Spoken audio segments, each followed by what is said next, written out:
قل ادعوا الله أو ادعوا الرحمن أيما تدعوا فله الأسماء الحسنى আল্লাহ ডাক দিয়ে বলেন কুল আল্লাহ, ওগো দোস্ত বলে দেন আমাকে যদি তারা আল্লাহ বলে ডাকে তাহলে আমি শুনি, রহমান বলে ডাক দিল আমি শুনি। সুবহানাল্লাহ। আল্লাহ আবিদুর রহমান, আল্লাহ যিনি রহমান তিনি। আল্লাহ হলো আমার আল্লাহর জাতিগত নাম, রহমান হলো আমার আল্লাহর গুণবাচক নাম। হযরত ওমর এই কথা শোনার পরে তার চোখ দিয়ে থরথর করে পানি পড়তেছে। ওমরের ভিতরে আল্লাহর ভয় ঢুকে গেছে। আল্লাহর আদালতে মহিলার চোখের পানি মঞ্জুর হয়ে গেলে আমি ওমরের জিন্দেগীর সব আমল বরবাদ হয়ে যাবে। হাসরের ময়দানে জাহান্নামের কাঠ গড়ায় দাঁড় করায় দেওয়ার জন্য এই মহিলাটাই যথেষ্ট হবে। ওমর ডেকে বললেন মা তারপরে কি হলো? বলে এই বাচ্চাগুলো আজকে 3 দিন যাবত আমি তাদেরকে কিছু খাওয়াইতে পারি না। মদিনার অনেক গলিতে গলিতে ঘুরেছি, একটাও কাজ পাই নাই। এমন কোনো জিনিস নাই যেটা বিক্রি করে তাদেরকে আমি 1 লোকমা খাবার দিব। যুবক রে, আমি না খাই কোনো অসুবিধা নাই, মা হইয়া সন্তানের চেহারার দিকে ক্ষুধার্ত চেহারা দেখতে সহ্য করতে পারি না। আজকে সন্তানগুলো আমাকে বলেছে মা তুমি যদি আজকে ফজরের আযানের আগে আমাদেরকে তুমি খাবার ব্যবস্থা করতে না পারো গো মা, শুনে রাখো মা, আমার আব্বা হুজুর যেমন করে তোমার দুনিয়ার থেকে ফাঁকি দিয়ে আল্লাহর জান্নাতের মেহমান হয়ে গেছে, আমরাও তোমাকে ফাঁকি দিয়া আল্লাহর জান্নাতের মেহমান হয়ে যাব। এ কথা বলার পরে হযরত ওমর বললেন মা আমি যদি কিছু ব্যবস্থা করি নিবেন নাকি? তবে আমার জানার ইচ্ছা আপনি চুলার মধ্যে পাতিল বসে আপনি কি রান্না করতেছেন? মহিলা ডাক দিয়ে বলে বাবারে কোনো কিছু না, পানি দিয়া কয়েকটা পাথর দিয়া জাল দেই। কারণ কি জানো নাকি, বাচ্চাগুলোরে সান্ত্বনা দেওয়ার জন্য এটা করতেছি। বাচ্চাগুলো ঘুমায় গেলে আমিও চুলা নিবে ঘুমায় যাব। ওমর জিজ্ঞাসা করে তাহলে ডাক না উঠে আবার দেখেন কেন? পাথরই তো জাল দিতেছেন, দেখার কি আছে? মহিলা কান্দার ডাক দিয়া বলে কোরআনে কারীমের মধ্যে পড়েছি মহান আল্লাহ রাব্বুল আলামিন মুসা পয়গম্বরের জামানার উম্মত গুলাকে 40 বছর পর্যন্ত মান্না সালওয়া খাওয়াইছে। আমার আল্লাহ কি পারে না? আমি তো আখরি জামানার পয়গম্বরের উম্মত। আখরি জামানার এক একটা উম্মতের মর্তবা কাম্বিয়া ইবানি ইসরাইল, বনি ইসরাইলের নবীর মতো মর্যাদা আল্লাহ দিয়া বানাইছে। মাসুম বাচ্চাগুলোর চোখের পানির বরকতে বদৌলতে আল্লাহর দয়া যদি হয়ে যায়, আমি এই জন্য উঠে উঠে দেখি আল্লাহ চাইলে তো পারেন পাথরগুলারে খানায় রূপান্তরিত করে দিতে। হযরত ওমর ডেকে বললেন মা একটু সময় দেন। কথা বলে দৌড় মারলেন বাইতুল মালে। হযরত ওমর চলে গেলেন, বাইতুল মাল খোলাইলেন, ভিতরে নিজে ঢুকলেন। বস্তার ভিতরে কিছু আটা, কিছু জব, কিছু খেজুর, পাকা খেজুর, কাঁচা খেজুর আর কিছু সামগ্রী নিয়ে বস্তাবন্দি করে বললেন ও একজন যিনি বাইতুল মালের মাল বহন করেনেওয়ালা সাহাবী, তার নাম হলো হযরত আসলাম। হযরত আসলামকে ডাক দিয়ে বলে আসলাম বস্তাটা আমার মাথায় উঠায় দাও। আসলাম বলেন খলিফা ওমর এই দায়িত্ব তো আমার, এটার জন্য তোমাকে রাখাইয়াছে। ওমর বলেন না না আজকের বিষয়টা আলাদা, তুমি উঠায় দাও। উঠায় যখন দিতে চায় না আদবের খেলাপ মনে করে, তখন হযরত ওমর ডাক দিয়ে বলে আসলাম রে তুই যদি মাথায় নিতে যাস তাহলে বল হাসরের ময়দানে আল্লাহ তাআলা যখন ডাক দিবে এ ওমর জিম্মাদারি পালন করো নাই, বিধবার খবর নাও না, আজকে জাহান্নামের কাঠ গড়ায় দাঁড়াও। আসলাম রে ওই দিন তুই যদি কাঠ গড়ায় দাঁড়াস যে ওয়াদা দেস তাহলে তুই নিয়ে আসা। হযরত আসলাম সঙ্গে সঙ্গে বুঝতে পারলেন, ওমরের মাথায় তুলে দিলেন। হযরত ওমর নিয়ে রওনা হয়ে গেল। অর্ধেকটা পৃথিবীর রাষ্ট্রপ্রধানের মাথায় একজন সাধারণ দরিদ্র মানুষের ত্রাণ। আল্লাহু আকবার। নেতা হও তো ওমরের মতো নেতা হও। হযরত ওমর নিয়া তাড়াতাড়ি হাজির হইলেন। মহিলাকে বললেন, আপনি পর্দার আড়ালে যান।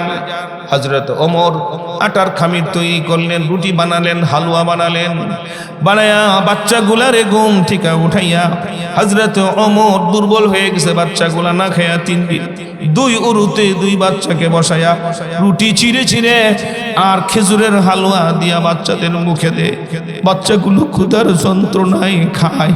খেতে খেতে এক সময় চোখ বড় বড় হয়ে গেছে, ঘুম চলে গেছে। এবার তাকায় দেখি, হায় রে, লোকটারে কেমন কেমন জানি মনে হয়।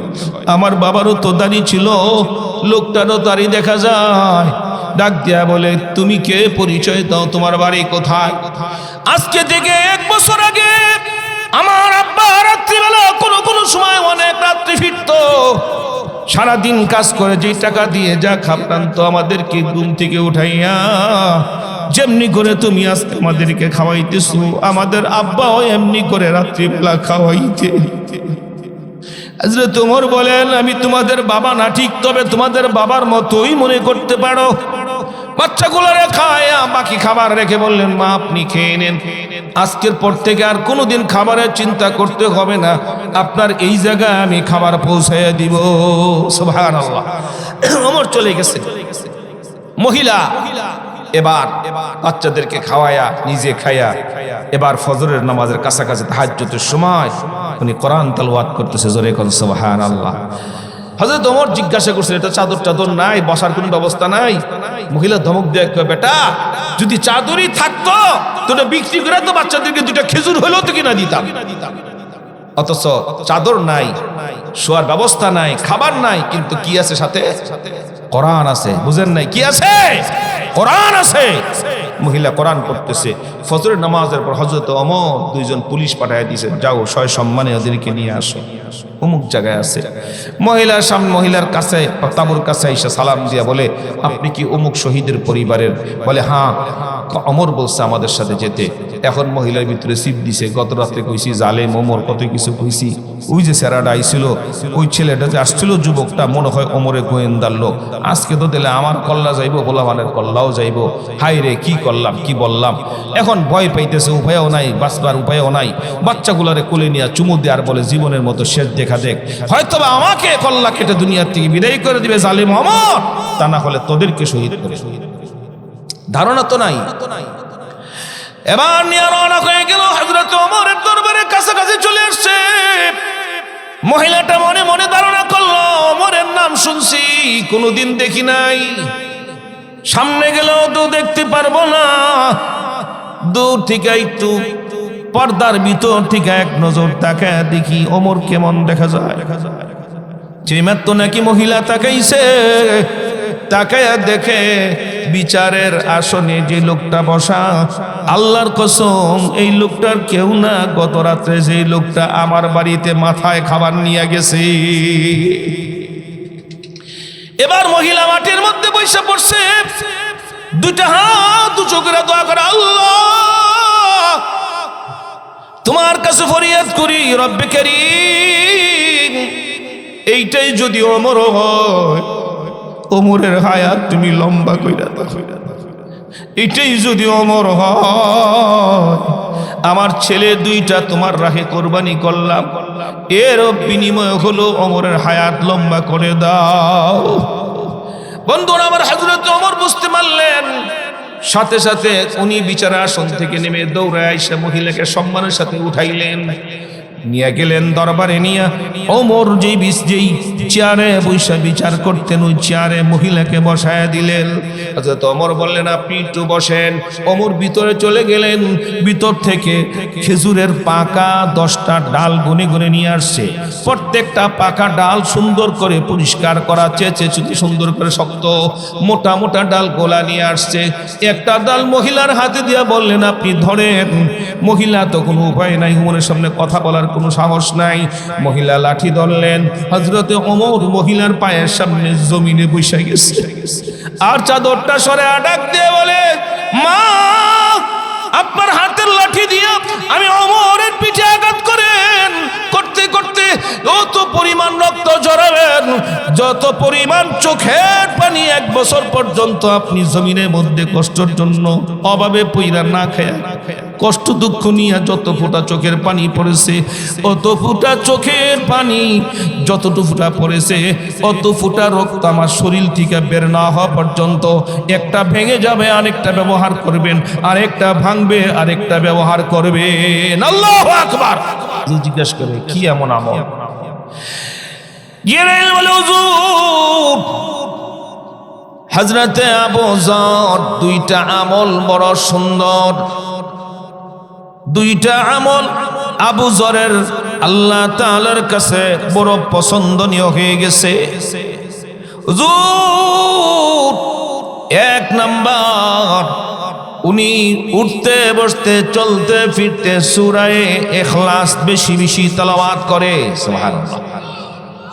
2য় নাম্বার, যখন জমিনে চলে তো নিজেকে অনেক দুর্বল করে আদবের সাথে জমিনে আস্তে আস্তে নমনীয় হইয়া কদম ফেলে, সুবহানাল্লাহ। অহংকারী নাই। হুজুর এই 2 আমলকে মহান আল্লাহর দরবারে বড় পছন্দ হয়ে গেছে। রব্বে কারীম ডাক দেয় বলে, জিবরাইল জমিনের সকল ফেরেশতাদের সাথে আবু যরকে পরিচয় করায় দাও। হুজুর আমরা আবু যরকে শুধু চিনি না, আবু যরকে বড় ভালোবাসি। সূরা ইখলাসের একটা আমল আবু যরের মর্তবা আল্লাহ এত বাড়ায় দিয়েছে, জিবরাইলের চিনে, ফেরেশতারা চিনে, শুধু চিনে না তাকে ভালোবাসে। সূরা ইখলাসের ফজিলত জানেন? একবার তেলাওয়াত করলে রাসূল বলেন, কেউ কি আছো রাত্রিবেলা ঘুমাইবার আগে কোরআন শরীফের 3 ভাগের 1 ভাগ পড়া ঘুমাইবা? সাহাবীরা বলে, হুজুর এত বড় টাইম কেমনে হইব, ঘুমাবো কোন টাইমে? ঘুমায়া তো পারা যাব না, পড়লে ঘুমান যাব না, ঘুমাইলে পড়ন যাব না, এটা হুজুর সম্ভব না। আমার নবী ডাক দিয়ে বললেন, সাহাবীরা রে ভালো করে শুনে রাখো, মহান রব্বুল আলামিন কোরআনে কারীমের ভিতরে ছোট্ট একটা সূরা দিয়েছেন, সূরাটার নাম হলো সূরা ইখলাস। কেউ যদি একবার তেলাওয়াত করে, আমি রাসূল বললাম কোরআনের 1/3 তেলাওয়াত করার সমান সওয়াব। সুবহানাল্লাহ। কেউ যদি 2 বার করে তাহলে 1/2 সমান সওয়াব। কেউ যদি 3 বার তেলাওয়াত করে, মহান রব্বুল আলামিন তার আমল নামায় 1 খতম কোরআনের সওয়াব দিয়ে দে। তাহলে এত ছোট ছোট কি পারি না আমরা? এই কে কে পারো না সূরা ইখলাস? হাত ওরাও দিকে কেটে পারো না? সবাই পারি না? তাহলে আমলটা করতে পারি না? ঘুমাইবার আগে বিছানায় যায় আগে বিবির লগে প্রেমের আলাপ টালাপ যাই করবেন, কৈরটেরা সাইরা যখন ঘুমায় যাবেন গা, ওইটাও সওয়াব। যে প্রেমের আলাপ করছেন ওইটাও সওয়াব, ওটাও গুনাহ না, ওইটা সওয়াব। কিন্তু অন্য বিডির লগে করলে গুনাহ। কথা বুঝে নাই? বুঝছেন নাকি? মোবাইলে রং নাম্বারে আরেকজনের কথা কওয়া গুনাহ। শেষ করে তারপরে ইস্তেগফার মন থেকে তওবার নিয়তে পড়েন, কমাস কম পারলে নিচে 3 বার, পারলে 10 বার 11 বার ইস্তেগফার করেন, সারা দিনের গুনাহ মাফ চান। এরপরে দরুদ শরীফ পড়েন, ছোট দরুদ শরীফ হোক বড় দরুদ শরীফ হোক 3 থেকে 10 বার পড়েন। এরপরে আপনি সূরা ইখলাস 3 বার পড়েন। কোন সূরা? সূরা ইখলাস 3 বার পড়েন কমসে কম। এরপরে আবার দুরূদ শরীফ পড়েন, কালেমায়ে শাহাদাত পড়েন, সুবহানাল্লাহ 33 বার, আলহামদুলিল্লাহ 33 বার, আল্লাহু আকবার 33 বার, শেষে লা ইলাহা ইল্লাল্লাহ ওয়াহদাহু লা শারীকা লাহু লাহুল মুলকু ওয়া লাহুল হামদু ওয়া আলা কুল্লি শাইইন কাদির। এটা বলে ঘুমায়া যান। আল্লাহ না করুক যদি আপনার মৃত্যু হয়ে যায়, ঈমানের উপরে মৃত্যু হয়ে যাবে। সুবহানাল্লাহ। আমলগুলো করেন। আসেন আসেন। তো কোরআনে কারীমের আরেকটা সূরা আছে, সূরার নাম, সূরাটিকে বলা হয় কোরআনের কলিজা, দিল। জোরে কোন আল্লাহু আকবার। এই সূরাটি এমন একটা সূরা যেটা একবার কেউ পড়লে আল্লাহ 10 বার কোরআন খতম করলে যে সব সেই পরিমাণ সওয়াব দান করে। সূরার নাম হলো সূরা ইয়াসিন। কি নাম? সূরা। এর একটা মহা ফজিলত, অনেক ফজিলত আছে, এর মধ্যে একটা ফজিলত আপনাদের কাছে জানায়া যায়। এটা আপনারা হয়তো কেউ কেউ শুনেন কিন্তু আমল করেন না, জেনে রাখেন, আমল করবেন অবশ্যই। পৃথিবীতে এখন পর্যন্ত মৃত্যুর যন্ত্রণা দূর করার জন্য, মৃত্যুর যন্ত্রণা কমাইবার জন্য, লাঘব হওয়ার জন্য আজ পর্যন্ত কোনো মেডিসিন আবিষ্কার হয় নাই। কোনো মেডিসিন আবিষ্কার হয় না। যে বেগম খালেদা জিয়া মারা গেছে, টের পাইছে। আমেরিকার প্রেসিডেন্ট আগেরটা মারা গেছে, এটা টের পাইছে। জোরে কোন ঠিক কিনা? মৃত্যুর যন্ত্রণা থেকে কেউ বাঁচতে পারবে না। নবীজির পর্যন্ত যন্ত্রণা উপলব্ধি করছে। সাবজেক্ট এটা আমার না, এদিকে বলার সময় নেই। বলছিলাম একটু গরম পানি বা চা দিতে। আমার ভাইয়েরা, সূরা ইয়াসিন সম্পর্কে আল্লাহ রাসূল অনেক ফজিলতের মধ্যে একটা ফজিলত শুনে রাখেন, এটা বলে গেছেন রাসূল। আল্লাহর হাবিব রাহমাতুল আলামিন নবীজির বলেন, সাহাবীরা, কোন ব্যক্তির মৃত্যুর যন্ত্রণা যখন শুরু হয়, কত কষ্ট সেটা পৃথিবীর কোনো মানুষ বুঝতে পারবে না।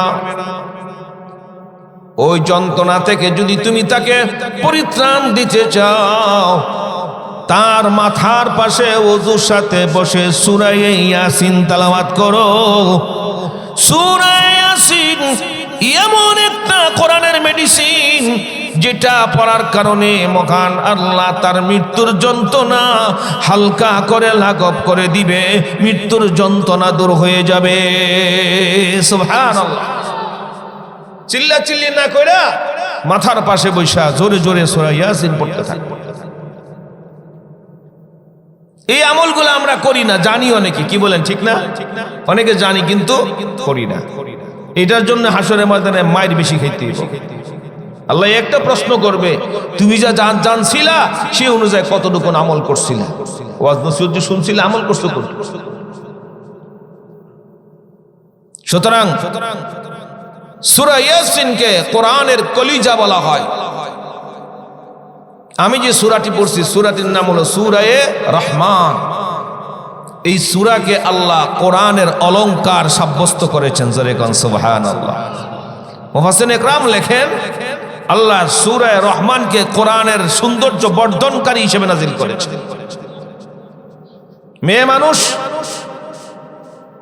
অলংকার টলংকার ছাড়া কোনো কিছু নাই, একেবারে লিপস্টিক টিপস্টিক ছাড়া এক নরমাল খালি সামনে দেখাইলেন, এটা একটা সৌন্দর্য আছে। যখন এটার মধ্যে মনে করেন আইব্রো লাগাইবো, আইলাইনার লাগাইবে, লিপস্টিক দিবে, একটু পাপ, কথা কয় না? ঠিক ঠিক। একটু মেকআপ, নাকে একটু নাকফুল, নথ, কানে দুল, গলায় অলংকার, চুলে খোপা, সৌন্দর্য বাড়বে না কমবে? মহান রব্বুল আলামিন কোরআনে কারীমে সূরা আর রহমান নাজিল করে আল্লাহ কোরআনে কারীমের সৌন্দর্যকে বৃদ্ধি করেছেন। জোরে কোন সুবহানাল্লাহ। এই জন্য বলা হয় সূরাতুল ফাতিহা কোরআনের অলংকার, সূরা রহমান কোরআনের অলংকার। মনে রাখবেন, সূরা রহমান কি কোরআনের অলংকার। আসুন এবার আলোচনায় যাই।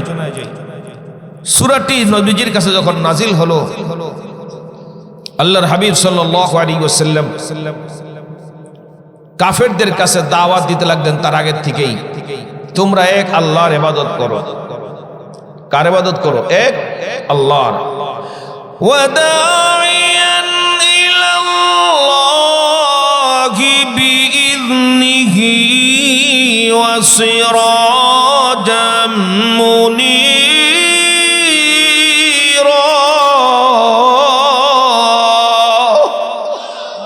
ওয়াদাইয়ান ইলাল্লাহি বিইذনিহি ওয়া সিরাজাম মুনীরা। আমি আল্লাহর আদেশ দিলাম, আপনি এখন আমার ওয়াহদানিয়তের, তাওহীদের দাওয়াত, রিসালাতের দাওয়াত, নবুয়তের দাওয়াত, ঈমান ও ইসলামের দাওয়াত মানুষের কাছে দেন। আল্লাহর দিকে মানুষকে ডাকুন। নবীজির এই দাওয়াত যখন শুরু করলেন তখন রাসূল ডাকতেন মানুষকে আল্লাহর দিকে। কার দিকে? আল্লাহর দিকে। কিন্তু সূরা রহমান নাজিল হওয়ার পরে সরওয়ারে দু জাহাঁ মুহাম্মদুর রাসূলুল্লাহ সাল্লাল্লাহু আলাইহি ওয়াসাল্লাম খুব ইচ্ছা হলো নবীর যে আমি খানায়ে কাবার সামনে দাঁড়িয়ে এই সূরাটি তেলাওয়াত করব। নবীজির বাইতুল্লাহর সামনে চলে গেলেন। বাইতুল্লাহর সামনে দাঁড়িয়ে নবী তেলাওয়াত করতেছেন, আর রহমান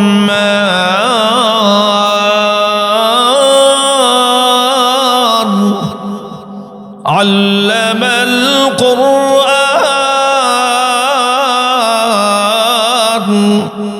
খালাকাল ইনসানা আল্লামাহুল বায়ান।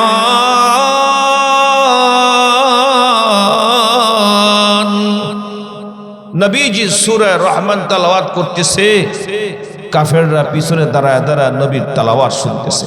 সুবহানাল্লাহ। এই কাফেররা তখনকার সময় নবীর তেলাওয়াত শুনতো। সূরা নজমের সিজদার আয়াত যখন নাজিল, সূরা নজম যখন নাজিল হয়, নবীজি তেলাওয়াত করে তো কাফেররা দাঁড়ায় দাঁড়ায় শুনে নবীর তেলাওয়াত। বড় আফসোসের সাথে বলতে হয় আজকে মুসলমানের সন্তান কোরআনের তেলাওয়াত তার কাছে ভালো লাগে না। কথা কোন ঠিক না? ঘুম থেকে উঠে গান শুনে, রাস্তাঘাটে গান শুনে, পেরেশানি হলে গান শুনে, বিপদে পড়লে গান শুনে, টেনশন হলে গান শুনে, অবসর পাইলে গান শুনে, খালি গান আর গান শুনে। পৃথিবীতে যত গান আবিষ্কার হয়েছে, লেখা হয়েছে, প্রত্যেকটা গান 2-4 বার 10 বার শোনার পরে 2-1 মাস পরে এটা শেষ। কথা গানা ঠিক না? মমতাজের গান ফাইটটা যা চলছে কয়দিন শেষ। কথা গানা তাই না? এরপরে আবার কয়দিন আগে কি লালাম বালাম কি একটা গান কইছে, এটাও চলছে কয়দিন শেষ। মাইকেল জ্যাকসনের গান একটা পর একটা শেষ। আয়ুব বাচ্চুর গান আকাশে লক্ষ তারা গুনে হ্যাঁ ও শেষ। কথা কোন ঠিক কিনা? একটা গান বেশি দিন আর পাবলিক শুনে না। কিন্তু কোরআন কারীম এমন একটা কালাম, আপনি যত শুনবেন ততই মজা লাগবে, যত শুনবেন তত শ্রুতি মধুর মনে হবে, যদি আপনার দিলটা ভালো থাকে। কি ভালো থাকে? দিল। খুব মনোযোগ দিয়ে কথাগুলো শুনবেন। বাচ্চারা একেবারে খামোশ, একটা আওয়াজও করবা না। সেজন্য নবীজির দ্বারা তেলাওয়াত করতেছেন। আর ওই যে সূরা রহমানে বারবার একটা আয়াত বলেছেন, মারাজাল বাহরাইনি ইয়ালতাকিয়ান বাইনাহুমা বারযাকুল লা ইয়াবগিয়ান ফাবিআইয়ি আলা'i রাব্বিকুমা তুকাযযিবান। এই যে বারবার ফাবি আইয়ি আলা'i রাব্বিকুমা তুকাযযিবান, এটা শুনতেছে কাফেররা আশ্চর্য। আল্লাহ তো প্রশ্ন করতেছে, আমার কোন কোন নিয়ামতকে তুমি অস্বীকার করবা? খালাকাল ইনসানা মিন সালসাল কাল ফাখার, আমি কি তোমাকে খনখনা মাটি থেকে সৃষ্টি করি নাই? মারাজাল বাহরাইন, দেখো না সাগরের পানি, নুনা পানি মিষ্টি পানির সঙ্গে মিশতেছে না, প্রত্যেকটা আলাদা আলাদা চলতেছে, কেউ কারো এরিয়া ঢুকতেছে না। তোমার কোন কোন নিয়ামত অস্বীকার করবে? কাফেররা শুনতে শুনতে নবীজির যখন তেলাওয়াত শেষ, তখন তারা ডাক দিয়ে বলে, মুহাম্মদ যা তেলাওয়াত করেছে অত্যন্ত চমৎকার, কিন্তু প্রশ্ন হলো একটা, সেটা কি? প্রশ্ন হলো, এতদিন তুমি আমাদেরকে বলেছো এক আল্লাহর দিকে দাওয়াত দিয়েছো, এক আল্লাহকে মানতে হবে, আজকে দেখলাম তুমি কাবার সামনে দাঁড়াইয়া রহমান বলে ডাকতেছো।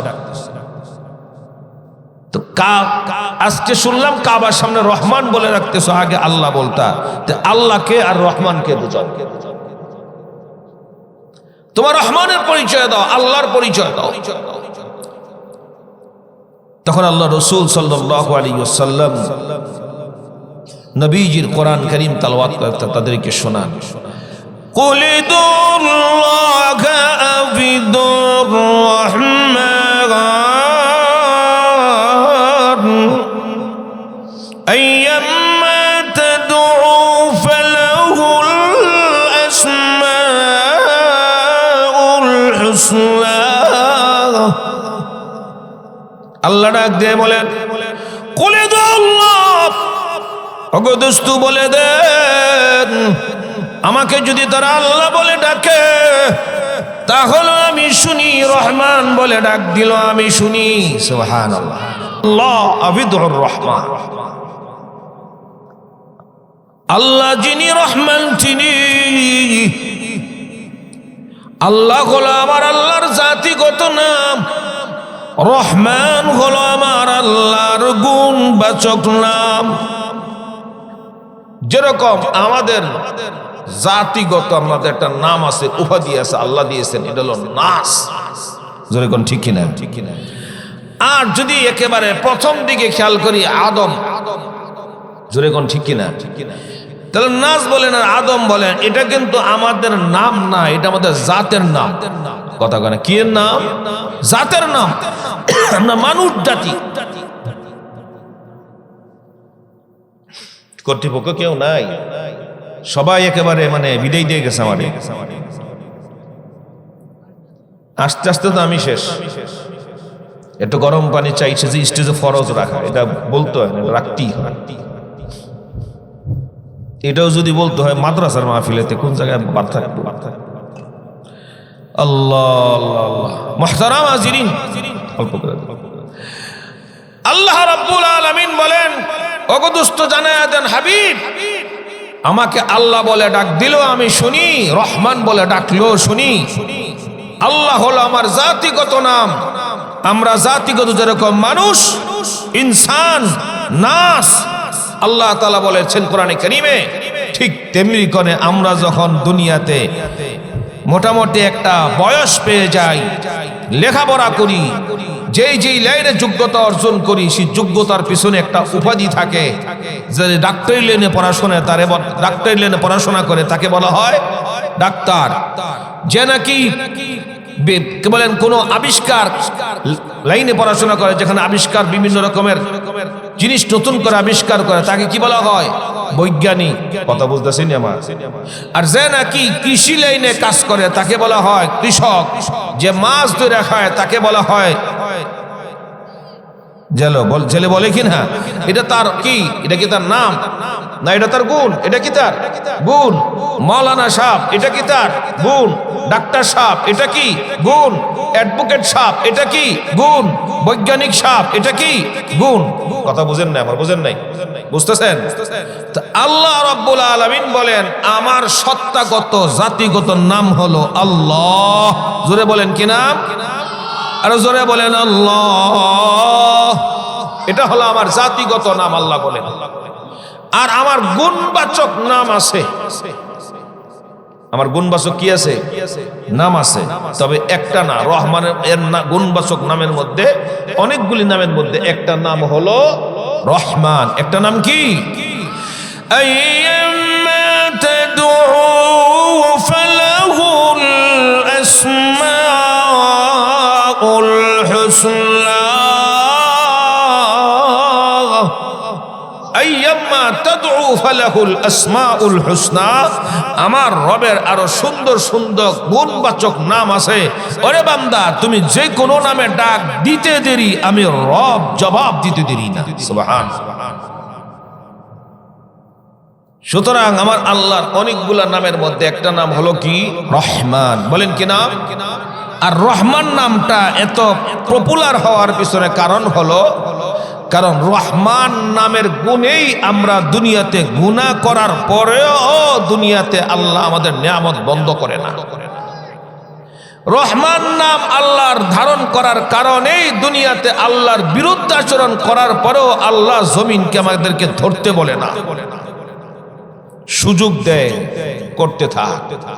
জোরে কোন ঠিক কিনা? রহমান নাম আল্লাহর ধারণ করার কারণে আমরা আল্লাহর কাছে না চাইতে আমাদেরকে সমস্ত মাখলুক মতের মধ্যে শ্রেষ্ঠ মাখলুক মানুষ হিসেবে আল্লাহ সৃষ্টি করেছে। মোট কথা হলো রহমান ওই জাত, তার সিফতকে বলা হয় যার কাছে কোনো জিনিস না চাইতেই তিনি দিয়ে থাকেন। সুবহানাল্লাহ বলেন।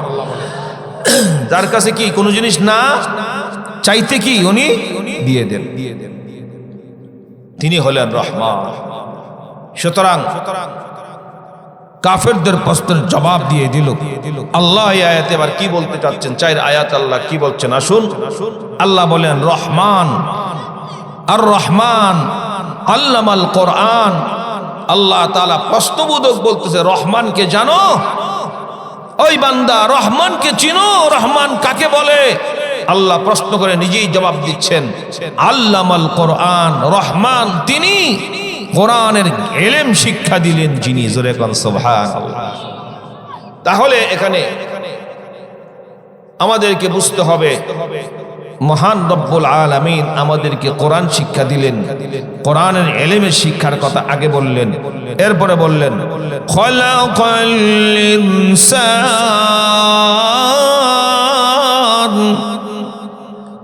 মানুষ সৃষ্টি করলেন যিনি।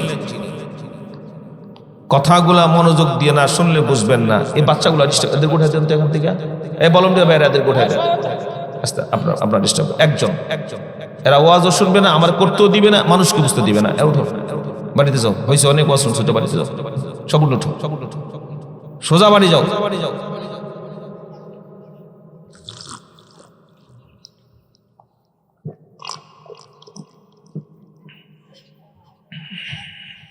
এখনকার পোলাবান দুষ্টামি বুঝে, ভালো জিনিস বুঝে না। আগেরকার পোলাবানরা ভালো জিনিস বুঝতো, দুষ্টামি বুঝতো না অল্প বয়সে। পার্থক্য এটাই হয়েছে সমাজে। কারণ ঘরে বাড়িতে পরিবেশ যেটা সেটাই তো শিখতেছে। আমাদের ঘরের পরিবেশ তো দিনই পরিবেশ না। আল্লাহ এই যে কথা বলতেছে এরা বুঝতেছে না তো কত কষ্ট হইতেছে। এরা মনে করছে ওনার কাজে উনি করতেছে, আমরা এখানে বুঝছি মজা করার জন্য। মজা করার জায়গা না এটা ভাইরা আমার। তাহলে আল্লাহ রাব্বুল আলামিন বলেন রহমান তিনি, কোরআনের ইলম শিখাইলেন যিনি। ভালো করে খেয়াল করবেন। এরপরে বললেন মানুষ সৃষ্টি করলেন যিনি। তো ইলম তো শিখাবেন মানুষকে, মানুষের কথা পরে আসার কথা। বিষয়টা এরকম ছিল, আর রহমান খলাকাল ইনসান আল্লামাল কোরআন আল্লামাহুল বায়ান। বিষয়টা এরকম হইলে না সিরিয়াল ঠিক হইতো। রহমান তিনি, মানুষ সৃষ্টি করলেন যিনি। রহমান তিনি, কোরআনের ইলম শিক্ষা দিলেন যিনি। রহমান তিনি, মানুষকে কথা বলার বাক শক্তি ক্ষমতা দিলেন যিনি। জোরে কোন ঠিক কিনা? বিষয়টা এমন হওয়ার কথা ছিল, কিন্তু আল্লাহ রহমান বললেন, আল্লামাল কোরআন বললেন, এরপরে খলাকাল ইনসান বললেন, মানুষের সৃষ্টি কথা পরে বললেন। কারণটা কি বুঝান? এখানে তাৎপর্য কথা। আল্লাহ আল্লাহ। মহান রব্বুল আলামিন এই আয়াতের মধ্যে আল্লামাল কোরআন যে বললেন, এই আল্লামাল কোরআন, আল্লাহ কাকে ইলম শিখাইলেন? কোরআন কাকে শিখাইলেন? প্রশ্ন আছে না নাই? জোরে কোন আছে না নাই? আছে। তাহলে প্রশ্নটা যে আছে, প্রশ্নটার জবাবটা হলো আল্লাহ বলেন রহমান তিনি স্বয়ং তার হাবিব মুহাম্মদুর রাসূলুল্লাহ সাল্লাল্লাহু আলাইহি ওয়াসাল্লামকে কোরআনের ইলম শিখাইলেন যিনি। জোরে কোন সুবহানাল্লাহ। আসুন এবার কিভাবে তার জবাব দিচ্ছে আল্লাহ বলেন। আচ্ছা এই বাচ্চাদের কি আমি কি উঠে যাবো ভাই? আমি উঠে যাবো এখান থেকে, বয়ান শেষ করে দিব, কারণ আমার বয়ান দরকার নেই তো। এদেরকে কেন বসানো হয়েছে এই জায়গায় বুঝলাম না।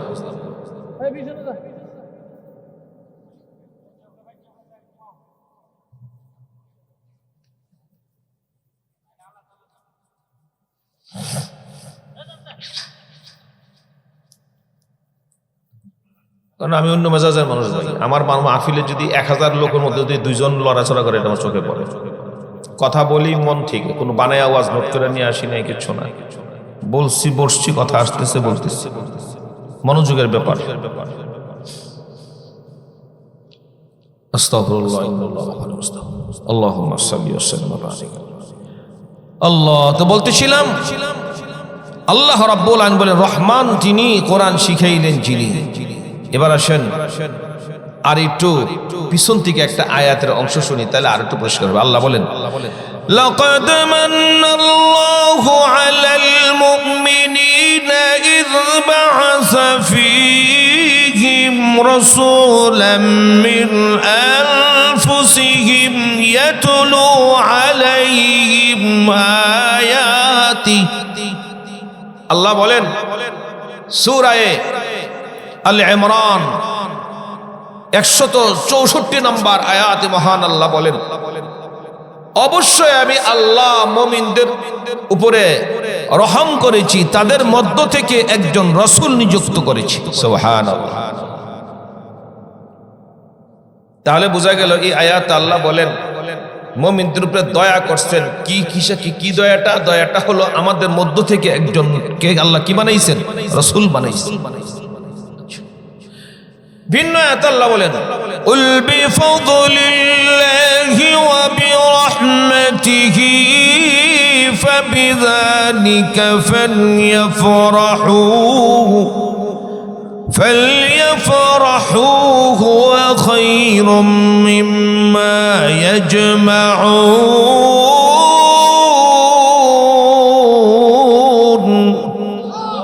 আল্লাহ বলেন আল্লাহর ফজল আর রহম, আল্লাহ ফজল করেছেন, দয়া করেছেন। এই দয়া আর রহমের কারণে মানুষের আনন্দিত হওয়া উচিত। কেন? ফাবিযালিকা ফালইয়াফরাহু হুয়া খায়রুম মিম্মা ইয়াজমাউন। মানুষ যা অর্জন করে, যা জমা করে, আমি রব যে জিনিস নাজিল করছি সেটা তার চেয়ে আরো বহু গুণ উত্তম। সুবহানাল্লাহ। হুয়া খায়র।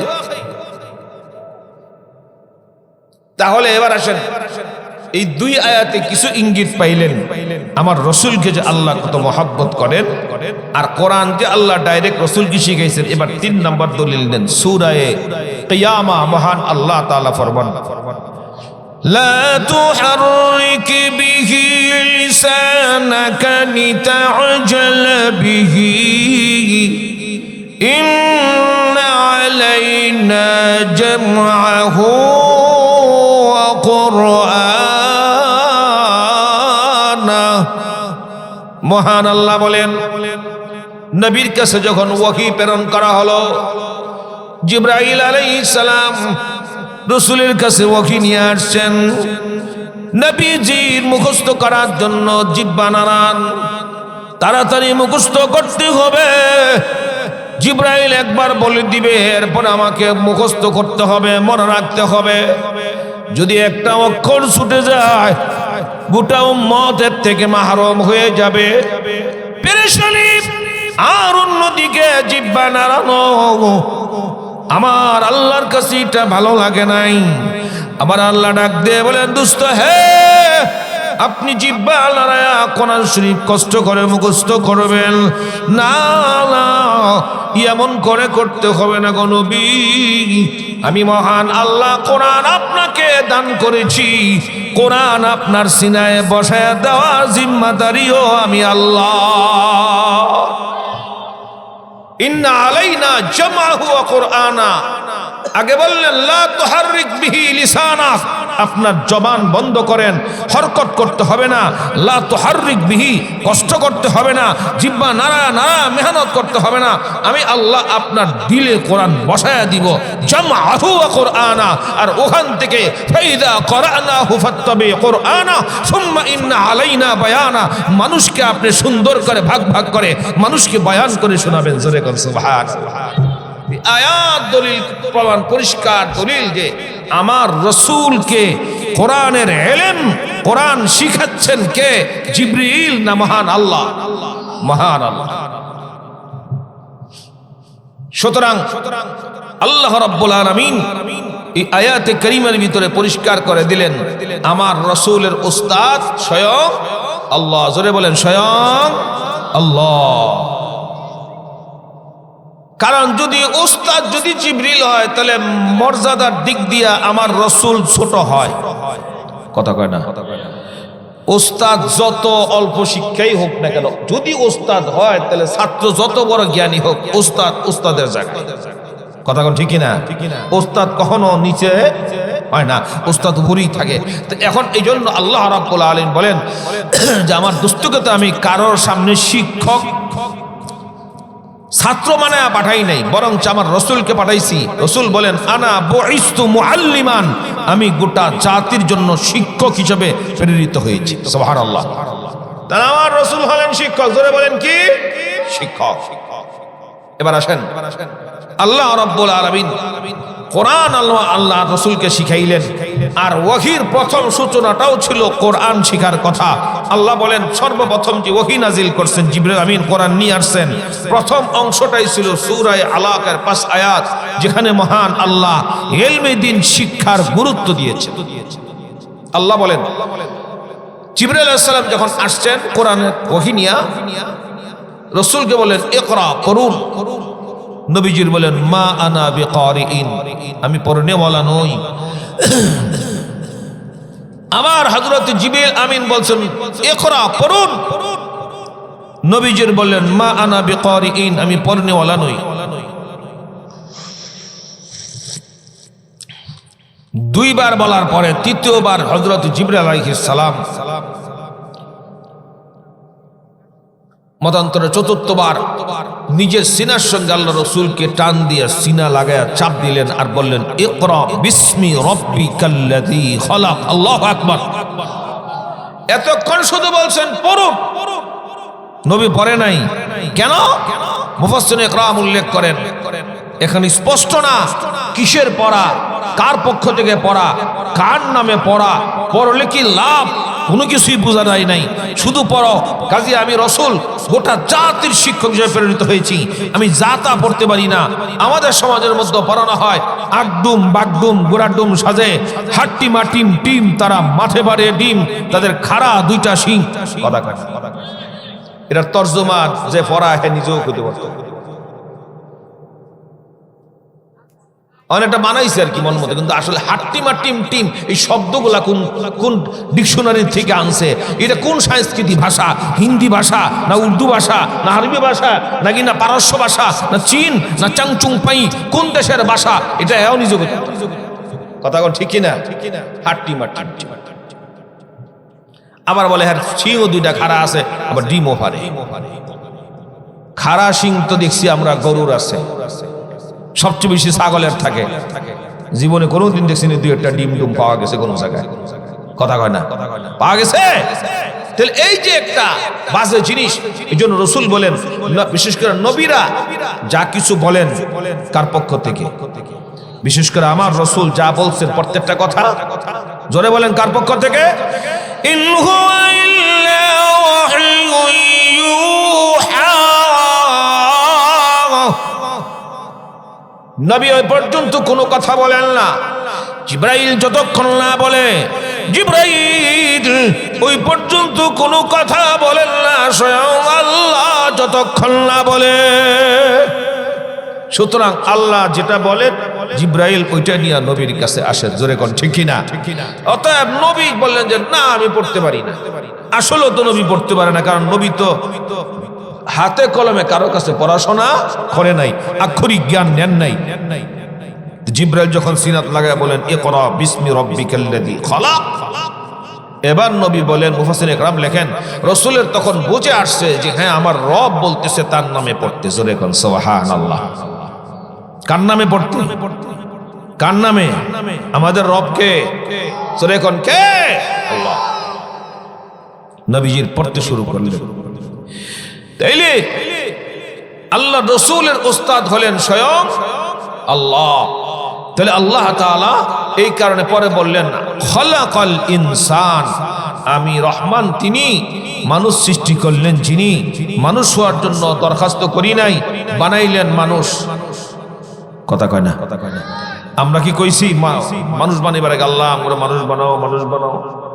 আদম আলাইহিস সালাম কইছে আল্লাহ মানুষ বানাও। তাম পৃথিবীর সব মাখলুক মহান আল্লাহ তাআলার আদেশে হয়ে গেছে। আল্লাহ শুধু চান হয়ে যা, সাথে সাথে হয়ে যায়। ঠিক কিনা? ইযা আরাদা শাইআন আন ইয়াকুলা লাহু কুন ফায়াকুন। আল্লাহ চান জমিন হয়ে যায়, আল্লাহ চাইলেন আসমান হয়ে গেছে। কিন্তু তাফসীরের কিতাবে উল্লেখ হয়েছে মহান রব্বুল আলামিন তিন জিনিস তার কুদরতি হাত দিয়ে সৃষ্টি করেছেন। আল্লাহু আকবার। আরো জোরে। কয় জিনিস? তিন জিনিস। এই ওয়াজটা মনে রাখবেন। এক নাম্বার হলো মহান আল্লাহ তাআলা আদমকে তার কুদরতি ডান হাত দিয়ে বানাইছেন। আরো আস্তে কোন সুবহানাল্লাহ। আল্লাহর হাত আপনার গায়ে লাগছে না, সহজ বিষয়। কেমনে লাগছে? আমার না হোক, আমার বাবার লাগছে। কথা কয় না? কার লাগছে? বাবার। আমার বাবাকে আদম আলাইহিস সালাম। এক নাম্বার আল্লাহ আদমকে তার কুদরতি ডান হাত দিয়ে সৃষ্টি করেছেন। দ্বিতীয় মহান রব্বুল আলামিন আল্লাহ রব্বুল আলামিন জান্নাতের মধ্যে 8টি জান্নাতের একটি জান্নাতের নাম হলো জান্নাতুল আদন। জান্নাতুল আদনকে মহান আল্লাহ তার কুদরতি হাত দিয়ে সৃষ্টি করেছেন। 3 নাম্বার হলো নূরের তৈরি কলম। যেই কলম মানুষের তকদির আসমান জমিন সৃজনের 50,000 বছর আগে আল্লাহ সৃষ্টি করেছেন। যেই কলমটা নূরের তৈরি, আসমান জমিন যতটুকু দূরত্ব ততটুকু লম্বা। যেই কলমটা বড় আলেম, যেই কলমটা আল্লাহর সঙ্গে কথা বলার শক্তি আল্লাহ দিয়েছেন।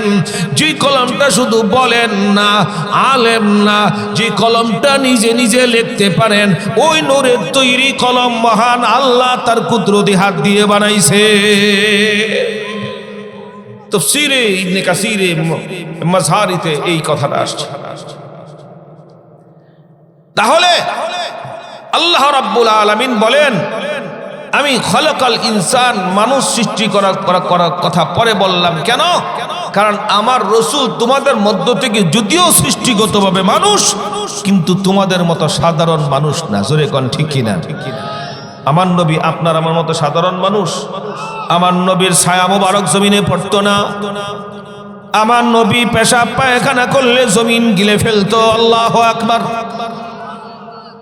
আমার নবীর গাম মোবারক বের হইলে সাহাবীরা বোতলের মধ্যে তুলে রাখতো, বিবাহ শাদীর মধ্যে আতর হিসেবে ব্যবহার করত। আমার নবী যখন ঘুমাতেন, নবীর চোখ ঘুমাতো, দিল জিন্দা থাকতো। সুবহানাল্লাহ। এর জন্য রাসূল ঘুমাইলে ওযু ভাঙতো না। তুমি আমি ঘুমাইলে ওযু থাকে না, যায়। তাহলে বুঝতে হবে নবী আমাদের মতো সাধারণ মানুষ।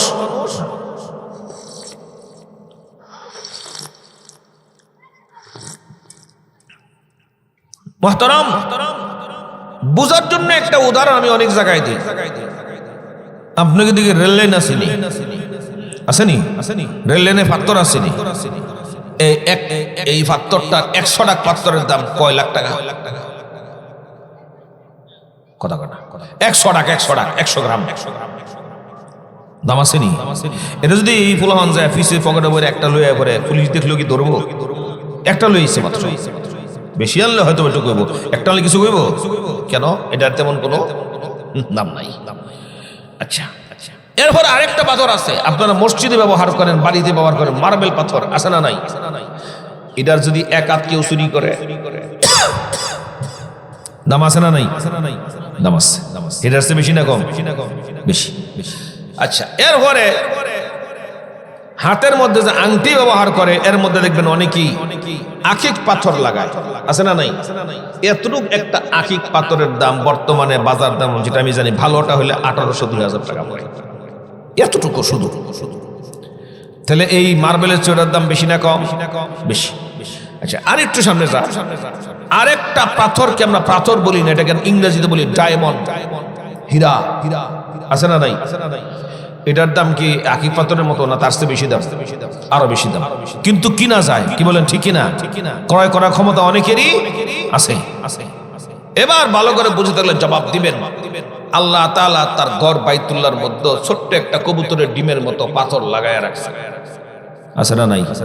পাথরটার নাম হাজরে আসওয়াদ, যেটা চুমা দিলে জিন্দেগীর গুনাহ আল্লাহর ওসিলায় বান্দাকে আল্লাহ মাফ করে দেন। সুবহানাল্লাহ। ওই পাথরটার আমেরিকা কিনতে পারবো, কথা কয় কিনতে পারবো? সৌদি আরব পুরা বেচলে আজ পর্যন্ত কেউ কইছে যে ঠিক আছে বাদশা মহোদয় আপনার অনেক সম্পর্ক ভালো, আমি অনেক কিছু আপনার দিব, আপনার পাথরের 4 ভাগের 1 ভাগ আমরা দিয়ে দেন? সম্ভব? যেমনি করে রেলের পাথরের দাম আছে কিন্তু তেমন উল্লেখযোগ্য না। ডায়েতি বলেন তারপরে আপনার মার্বেল পাথরের দাম আছে, এটা তার চেয়ে একটু বেশি। আখিক পাথরের দাম মার্বেলের চেয়েও বেশি, আবার ডায়মন্ডের দাম আখিক পাথরের চেয়েও বেশি। কিন্তু কিনা যায়, ডায়মন্ডও কিনা যায়, কিন্তু আল্লাহর ঘর বাইতুল্লাহর মধ্যে ছোট্ট একটা পাথর, যে পাথরটাকে সামনে রেখে ইবাদত করলে বহু সওয়াব। ওই জান্নাতি পাথর যেটা চুমু খাইলে আল্লাহ গুনাহ মাফ করে, ওই জান্নাতি পাথরটা পৃথিবী বিক্রি করলো আসওয়াদ পাথরের দাম যেমন করে হবে না, তেমনি করে আমরাও মানুষ, আল্লাহর ওলিরাও মানুষ, সন্দীপের হযরতও মানুষ, আহমদ শফি সাহও মানুষ, খাজা মঈনুদ্দিন চিশতিও মানুষ, বড় পীর আব্দুল কাদের জিলানী তিনিও ছিলেন মানুষ, হযরতে ওয়াহশিও মানুষ, উসমান মানুষ, আলী মানুষ, আবু বকর মানুষ। কিন্তু এই সমস্ত মানুষের একটা স্তর আছে, মর্যাদা আছে, কিন্তু আমার নবী মানুষ, ওই সমস্ত মানুষের সঙ্গে তুলনা চলে, আমার নবীর সঙ্গে তুলনা চলে না। এই জন্য আল্লাহ আমার রসুলকে এখানে উল্লেখ না করে বললেন রহমান, তিনি কোরআন শিখাইলেন ছিলেন। সূরা কাহফের শেষ আয়াতে মহান আল্লাহ আমার রসুলকে একটা উপাধি দিয়ে ডাক দিয়েছেন। ওখানে আল্লাহ কোনো আলাদা লকব দেন নাই, নবী, সিদ্দিকিন আল্লাহ বলেন নাই, নবী বলেন নাই, রসুল বলেন নাই, শাফিল বলেন নাই, কিচ্ছু বলেন নাই। আল্লাহ ওখানে বলছেন রসুল বলুন ইন্নামা আনা বাশার।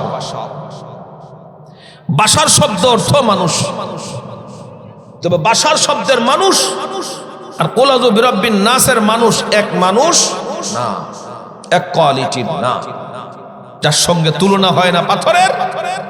আসওয়াদ পাথরের সঙ্গে যেরকম তুলনা হয় না কোনো পাথরের, তেমনি করে আমার রসুলের সঙ্গে তুলনা হয় না কোনো মানুষের। জোরে কোন সুবহানাল্লাহ। এবার আসুন আল্লাহ 3 নম্বর আয়াতে বলেছেন খালাকাল ইনসান।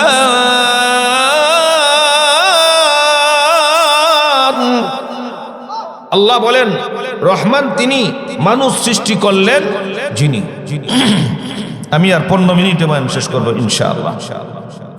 রহমান তিনি মানুষ সৃষ্টি করলেন, যিনি।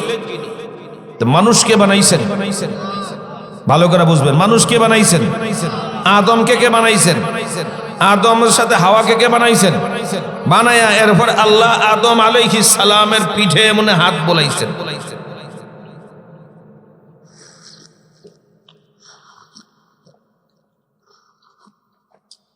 হাত বুলানোর পর প্রথমে ডান দিক থেকে অসংখ্য ছোট্ট ছোট্ট ক্ষুদ্র ক্ষুদ্র একেবারে ছোট ছোট অণু করার মতো কীট, অনেক কোটি কোটি অসংখ্য কীট বের হয়ে গেছে সাদা রঙের।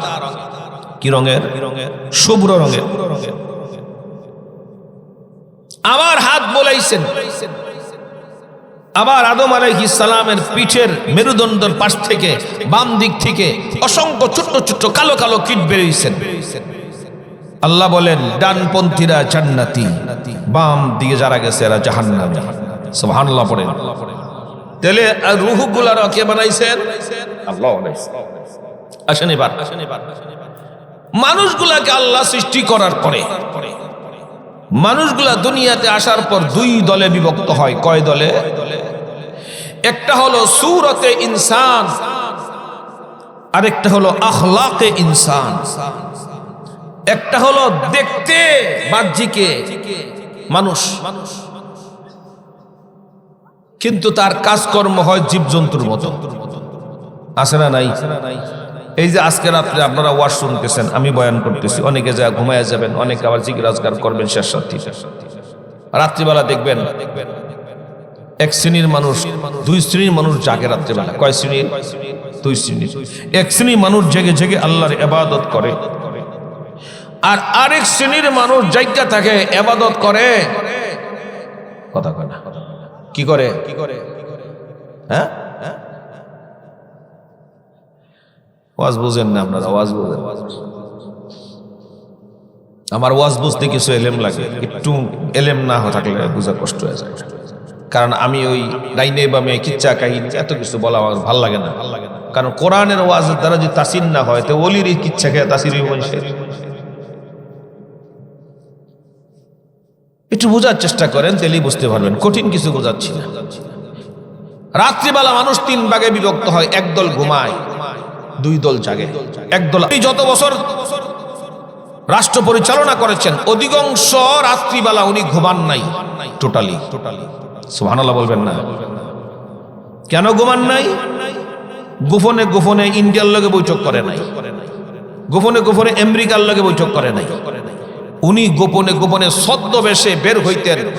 দিনের বেলা সবাই বলে যে হুজুর আপনার রাজ্য চালানের সবাই খুশি, এটা সত্য না মিথ্যা, না তেল মারে আমারে, এটা নিজে যাচাই করার জন্য সাধারণ দেশে গুপ্তচোরের মতো বের হইয়া অলিতে গুলিতে হাঁটতেন আর দেখতেন আসলেই সবার কাছে আমার সরকারি যে বিষয়গুলো আছে, যেগুলো দেখভাল করার দায়িত্ব আছে, আমার যে রিলিফের মালগুলো আছে, আমার যে নিরাপত্তা দেওয়ার ওয়াদা আছে, সেগুলো সঠিকভাবে আদায় হচ্ছে কিনা, মানুষ পাচ্ছে কিনা এর সুফল, এটা দেখার জন্য নিজের দায়িত্ব কোনো অবহেলা আছে কিনা বুঝার জন্য ছদ্মবেশে বের হইয়া উনি রাত্রিবেলা দেখতেন। সুবহানাল্লাহ পড়েন।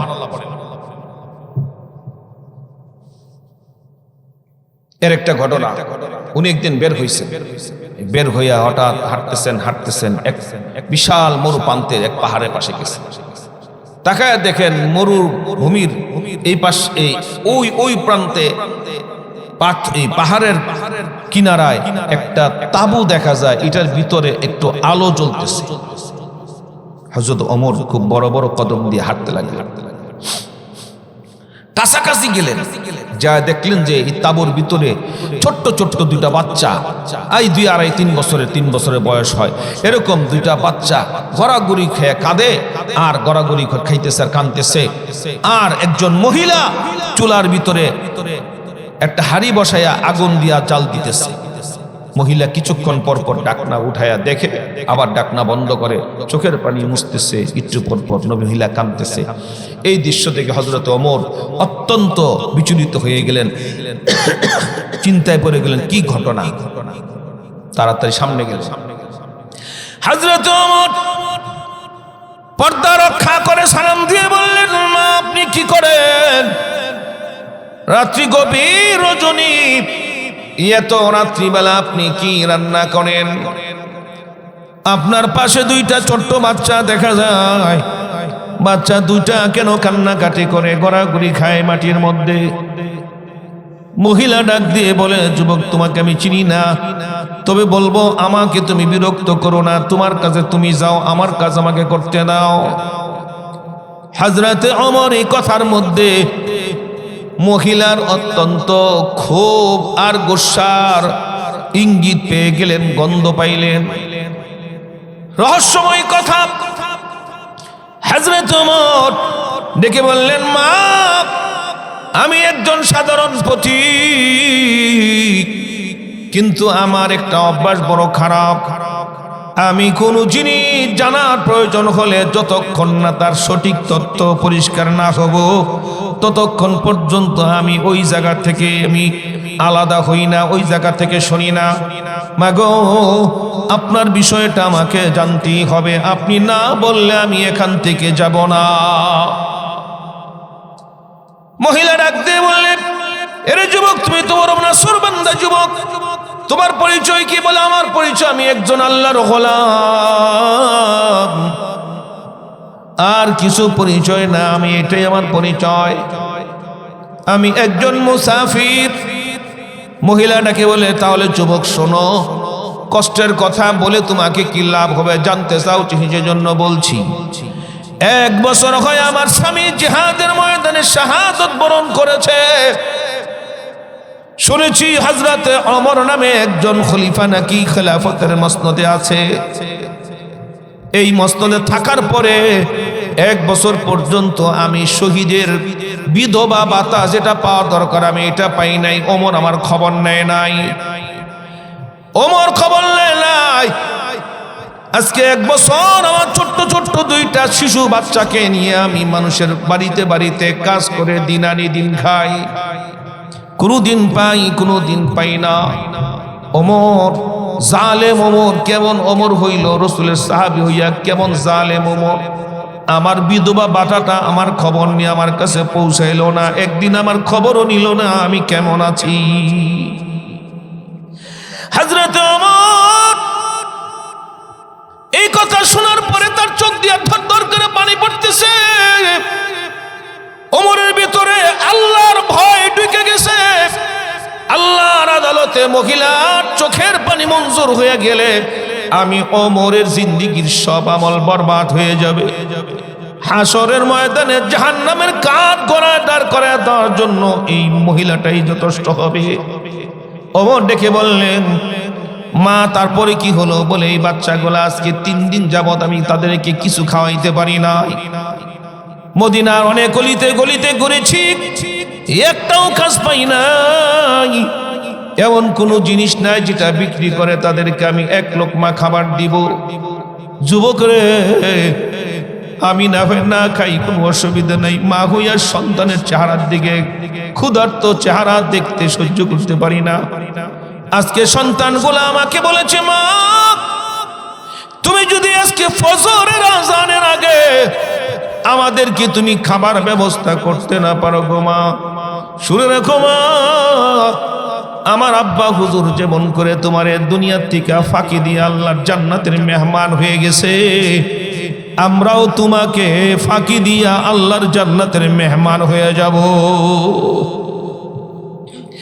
এ কথা বলার পরে হযরত ওমর বললেন, মা আমি যদি কিছু ব্যবস্থা করি নিবেন নাকি? তবে আমার জানার ইচ্ছা আপনি চুলার মধ্যে পাতিল বসে আপনি কি রান্না করতেছেন? মহিলা ডাক দিয়ে বলে, বাবারে কোনো কিছু না, পানি দিয়া কয়েকটা পাথর দিয়া জাল দেই।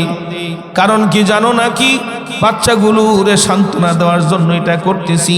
বাচ্চাগুলো ঘুমায় গেলে আমিও চুলা নিবে ঘুমায় যাব। ওমর জিজ্ঞাসা করে, তাহলে ডাক না উঠে আবার দেখেন কেন? পাথরই তো জাল দিতেছেন, দেখার কি আছে?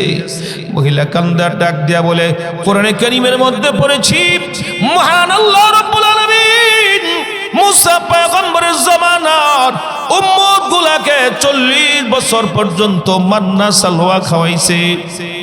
আমার আল্লাহ কি পারে না? আমি তো আখরি জামানার পয়গম্বরের উম্মত। আখরি জামানার এক একটা উম্মতের মর্তবা কাম্বিয়া ইবানি ইসরাইল, বনি ইসরাইলের নবীর মতো মর্যাদা আল্লাহ দিয়া বানাইছে। মাসুম বাচ্চাগুলোর চোখের পানির বরকতে বদৌলতে আল্লাহর দয়া যদি হয়ে যায়, আমি এই জন্য উঠে উঠে দেখি আল্লাহ চাইলে তো পারেন পাথরগুলারে খানায় রূপান্তরিত করে দিতে। হযরত ওমর ডেকে বললেন, মা একটু সময় দেন। কথা বলে দৌড় মারলেন বাইতুল মালে। হযরত ওমর চলে গেলেন, বাইতুল মাল খোলাইলেন, ভিতরে নিজে ঢুকলেন। বস্তার ভিতরে কিছু আটা, কিছু জব, কিছু খেজুর, পাকা খেজুর, কাঁচা খেজুর আর কিছু সামগ্রী নিয়ে বস্তাবন্দি করে বললেন, ও একজন যিনি বাইতুল মালের মাল বহন করেনেওয়ালা সাহাবী, তার নাম হলো হযরত আসলাম। হযরতে আসলামকে ডাক দিয়ে বলে, আসলাম বস্তাটা আমার মাথায় উঠায় দাও। আসলাম বলেন, খলিফা ওমর এই দায়িত্ব তো আমার, এটার জন্য তোমাকে রাখাই আছে। ওমর বলেন, না না, আজকের বিষয়টা আলাদা, তুমি উঠায় দাও। উঠায় যখন দিতে চায় না, আদবের খেলাপ মনে করে, তখন হযরত ওমর ডাক দিয়ে বলে, আসলাম রে, তুই যদি মাথায় নিতে যাস তাহলে বল, হাসরের ময়দানে আল্লাহ তাআলা যখন ডাক দিবে, এ ওমর জিম্মাদারি পালন করো নাই, বিধবার খবর নেও না, আজকে জাহান্নামের কাঠ গড়ায় দাঁড়াও। আসলাম রে, ওই দিন তুই যদি কাঠ গড়ায় দাঁড়াস, যে ওয়াদা দেশ, তাহলে তুই নিয়ে আসা।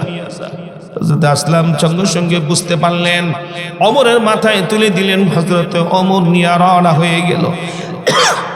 অর্ধেকটা পৃথিবীর রাষ্ট্রপ্রধানের মাথায় একজন সাধারণ দরিদ্র মানুষের ত্রাণ। আল্লাহু আকবার। নেতা হও, তো ওমরের মতো নেতা হও। হযরত ওমর নিয়া তাড়াতাড়ি হাজির হইলেন, মহিলাকে বললেন আপনি পর্দার আড়ালে যান। হযরত ওমর আটার খামির তৈরি করলেন, রুটি বানালেন, হালুয়া বানালেন, বানায়া বাচ্চাগুলারে ঘুম থেকে উঠাইয়া, হযরত ওমর দুর্বল হয়ে গেছে, বাচ্চাগুলা না খায়া 3 দিন, 2 উরুতে 2 বাচ্চাকে বসায়া রুটি চিড়ে চিড়ে আর খেজুরের হালুয়া দিয়া বাচ্চাদের মুখে দে। বাচ্চাগুলো ক্ষুধার যন্ত্রণায় খায়, খেতে খেতে এক সময় চোখ বড় বড় হয়ে গেছে, ঘুম চলে গেছে। এবার তাকায় দেখি, হায় রে, লোকটারে কেমন কেমন জানি মনে হয়। আমার বাবারও তো দাড়ি ছিল, লোকটারও দাড়ি দেখা যায়। ডাক দিয়া বলে, তুমি কে, পরিচয় দাও, তোমার বাড়ি কোথায়?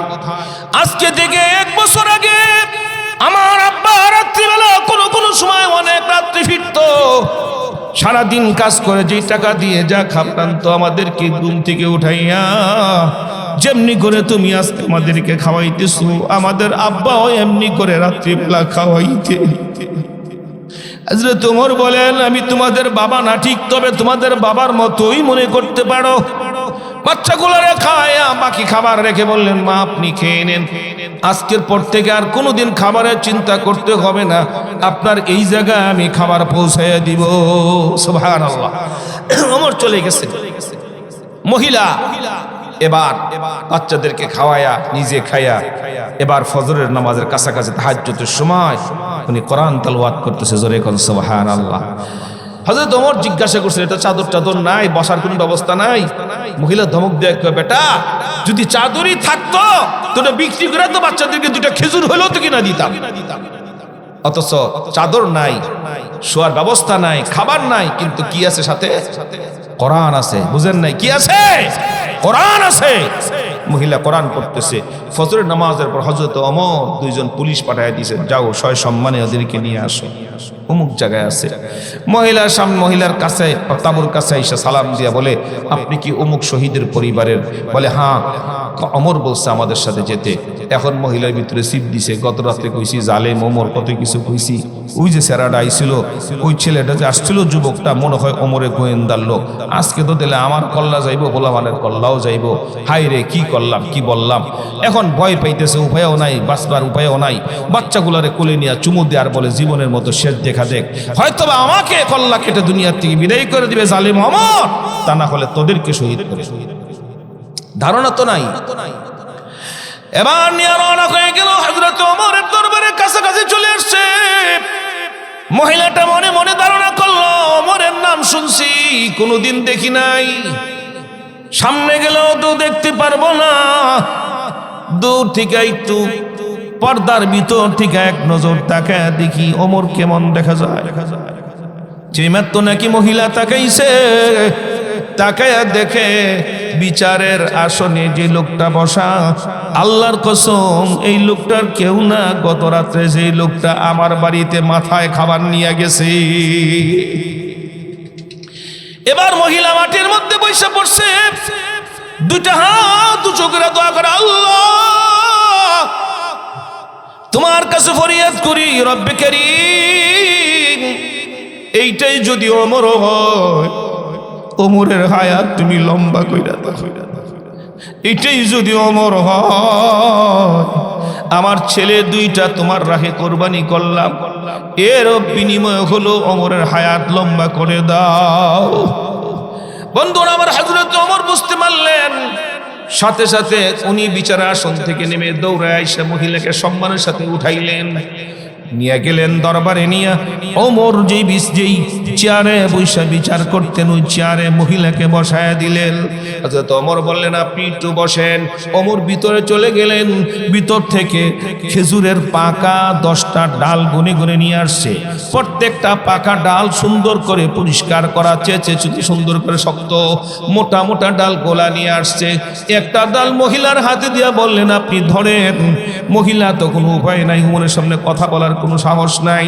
মহিলা লাঠি ধরলেন, হযরতে ওমর মহিলার পায়ের সামনে জমিনে বসে গেছে, আর চাদরটা সরে ডাক দিয়ে বলে, মা আপনার হাতের লাঠি দিয়ে আমি ওমরের পিঠে আঘাত করতে করতে অত পরিমাণ রক্ত ঝরাবেন, যত পরিমাণ চোখের পানি 1 বছর পর্যন্ত আপনি জমিনের মধ্যে কষ্টের জন্য অভাবে পইরা না খেয়ে কষ্ট দুঃখ নিয়ে যত ফোঁটা চোখের পানি পড়েছে, অত ফোঁটা চোখের পানি যতটুকু ফোঁটা পড়েছে অত ফোঁটা রক্ত আমার শরীর থেকে বের না হওয়া পর্যন্ত একটা ভেঙে যাবে আরেকটা ব্যবহার করবেন, আরেকটা ভাঙবে আরেকটা ব্যবহার করবেন। আল্লাহু আকবার। এটা হলো আখলাকে ইনসান, ইলমে ওহীর কারণে পরিবর্তন। খালি ওমর যখন ছিল সবাই ভয় পাইত, নিরাপত্তা ছিল না তার কাছে কারণ। কিন্তু যেই মাত্র নাকি কালমাওয়ালা ওমর হয়ে গেছে, কোরআনের রাহবার হয়ে গেছে, কোরআনের রাহক বাহক হয়ে গেছে, ওই ওমর আর এমন ওমর যে ওমরের কাছে শুধু মানুষ না, মুসলমান না, বেঈমানরাও নিরাপদ। শুধু মানুষ না, জংলার পাখি বিভিন্ন রকমের মাখলুক পর্যন্ত নিরাপদ। ওমর বলেন, আমার খেলাফত থাকা অবস্থায় যদি তুরাগের পারে যদি একটা কুকুর পানির অভাবে মারা যায়, হাসরের ময়দানে আমার ওমরকে আল্লাহর আদালতে জবাবদিহি করতে হবে। সুবহানাল্লাহ। এই যে পরিবর্তন কিভাবে হলো, তার জীবনের পরিবর্তন কিভাবে আসলো, এমন গরম ওমর নরম কিভাবে হলো, এতটুকু এরকম কি বলেন ডাকুমার্কা ওমর ছিলেন, কত ভয়ঙ্কর ওমর ছিলেন। এই ওমর কিভাবে মানুষের কি বলেন হেফাজতের জিম্মাদার হইল, তার কারণ হলো হযরত ওমরের ভিতরে, সিনার ভিতরে ছিল কোরআনে কারীমের ইলমে ওহীর ইলম। 30 পারা কোরআন আর 10 রাসূল সাল্লাল্লাহু আলাইহি সাল্লামের সুন্নাহ ছিল। ওই ইলমের সেই পারস্পরের ছোঁয়া লাগার কারণে ওমর আজকে পরিবর্তন হয়ে গেছে। কোন ঠিক কিনা? মুহতারাম হাজিরিন, আলোচনা শেষ। এইজন্য মহান আল্লাহ বলেন, রহমান তিনি, কোরআন দান ইলমে দ্বীন শিখাইলেন যিনি, কোরআন শিখাইলেন যিনি, রহমান তিনি, মানুষ সৃষ্টি করলেন যিনি, রহমান তিনি। আল্লাহ তাআলা বলেন, বাক শক্তি দান করলেন যিনি। জোরে কোন সুবহানাল্লাহ। তাহলে আপনার আমার জীবন পরিবর্তন করবে একমাত্র কোরআনের স্পর্শে আসলে। জোরে কোন ঠিক কিনা? এই জন্য এই মাদ্রাসাতে আমাদের দেওয়া দরকার। কারণ আপনার প্রত্যেকটা বাবা মায়ের উপরে ফরজ তার ছেলে মেয়েদেরকে ইলমে দ্বীন শিক্ষা দেওয়া। প্রত্যেকটা বাবা মার উপরে কি ফরজ? ইলমে দ্বীন শিক্ষা দেওয়া বাচ্চাদেরকে। প্রত্যেকটা পুরুষ নারীর উপরে ফরজ ইলমে দ্বীন শিক্ষা গ্রহণ করা। আসুন আমরা এই মাদ্রাসার দিকে একটু সময় দেই, এরপরে আপনি যেখানেই দেন অসুবিধা নাই। শেষ উদাহরণ মরহুম আব্দুল গফফার সাহেব হুজুর রহমাতুল্লাহ আলাইহি বয়ানে একটা এক্সাম্পল দিতেন। বাবারে, বিয়ের বাড়িতে দুপুরবেলা দাওয়াত ছিল, তো বিয়ে সকালবেলা কয় আর গরম ভাত রান্নার দরকার নাই, কি আছে? কয় ঠান্ডা ভাত আছে। আর কি আছে? কয় মূলা আছে। তো দাও একটা মূলা আর কাঁচা মরিচ দাও, ওইটা দিয়ে খাইয়া বাস থাকি। দুপুরবেলা তো ওই বাড়িতে ভালো খানাই হবে। দুপুরবেলা খাইছে, বিয়ে বাড়িতে গেছে, বলে মুরগির রাট, মুরগির রোস্ট, খাসির রেজালা, কালিয়া কোপ্তা, ফিরনি পায়েস সব খাওয়াইছে। এখন দুই বিয়াই সামনাসামনি বসে গল্প করতেছে। খাওয়ার শেষে বারান্দায় পান খায়ার গল্প করে, পান খাইবো আর কি গল্প করতেছে। এই সময় ওই যে বিয়াই যে মুলা দিয়া খাইছিল দিছে ডেকুর। ওই বিয়ের সামনে যখন ডেকুর দিছে, সামনের বিয়ের নাকে তো গন্ধ গেছে, উনি আমার সাইপা ধরছে রুমাল। কি ব্যাপার বিয়াই, রুমাল ধরছেন কে? বুঝছি কোন একটা দুর্গন্ধ। বুঝছি বলে কি বুঝছেন? সকালবেলা আর গরম ভাত রান্দাই নাই, ঠান্ডা ভাত দিয়া মূলা দিয়া খুব বালা করে খাইছিলাম। ওই মূলার ডেকুরটা পোলাও খাইছি ঠিকই, কিন্তু সকালে যে খাইছিলাম এটাই বাড়িছে। কথা কোন ঠিক কিনা? মাওলানা আব্দুল গফফার সাহেব রাহমাতুল্লাহ বুঝাইলেন যে আপনি ছোট থাকতে তাদেরকে যদি ইলমে দ্বীন শিখায়া, একে যদি ভার্সিটিতে দিয়া দেন, একে যদি আপনি কি বলেন কলেজে পাঠায়া দেন, একে স্কুলে পাঠায়া দেন, বাসায় ঘরে যদি ইলমের তারবিয়ত থাকে, আমলের তরতিব থাকে, তাহলে এই ছেলেটা উঠতে বসতে সব কিছুর মধ্যে কোরআনের গন্ধ তার আচার আচরণ দিয়ে প্রমাণ হবে। জোরে কোন ঠিক কিনা?